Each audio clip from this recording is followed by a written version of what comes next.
1 kilo iron और 1 kilo cotton में क्या है सबसे ज्यादा भारी कौन सा है? तो सबसे ज्यादा भारी कौन सा, इसको पता करने के लिए अभी ये देखिए, ये कोई आईआईटी ना कोई भी ना आईआईटी ना नीट, कुछ किसी का भी सवाल नहीं, क्लास 9th का सवाल है। इसको हम लोग इजी वे में समझने वाले हैं। ये किससे, ग्रेविटी के कारण ऐसा होता है। तो आप लोगों ने पढ़ा होगा क्लास 9th में, डी यानी कि डेंसिटी इक्वल टू क्या होता है, मास बाई क्या होता है, मास बाई वॉल्यूम। क्या होता है, मास बाई वॉल्यूम होता है। अब देखिए, जब डेंसिटी किसी चीज की ज्यादा होगी तो वॉल्यूम उसका कम होगा, अगर वॉल्यूम ज्यादा होगा तो डेंसिटी जाहिर सी बात है कम होगी। तो 100 किलो कॉटन है, अब 100 किलो आपका कॉटन है और 100 किलो क्या है आपका, 100 केजी क्या है, आयरन है। अब जब 100 किलो आयरन है तो इसका डेंसिटी क्या होगा, अब इसका डेंसिटी कम होगा। क्यों, इसकी डेंसिटी कम होगी तो इसका वॉल्यूम ज्यादा होगा, क्योंकि इसका वॉल्यूम ज्यादा है तो इसकी डेंसिटी कम होगी। और इसका वॉल्यूम क्या है, अब इसकी डेंसिटी ज्यादा है, इसकी डेंसिटी ज्यादा है तो इसका क्या होगा, इसका क्या होगा, इसका वॉल्यूम क्या होगा आप लोग का, इसका वॉल्यूम कम होगा। और एक हमारा एक और होता है, एक हमारा फोर्स होता है जिसे बायरन फोर्स नाम दिया जाता है।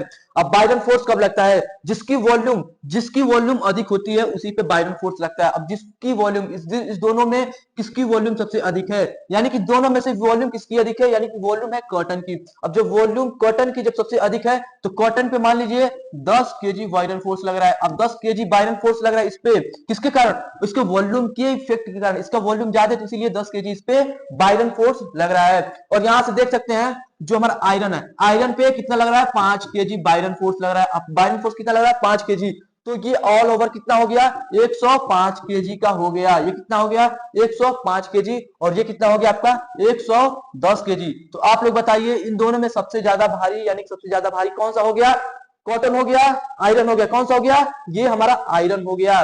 तो आई होप कि आप लोग को अब ये बताइए बायरन फोर्स होता क्या, कमेंट बॉक्स में बताइएगा कि बायरन फोर्स का, अगर आप लोग सच्ची में पढ़ाई करते हैं अच्छी तरह तो आप लोग बताइए बायरन फोर्स होता क्या है। तो चलिए अब हम लोग चलते हैं, जय हिंद।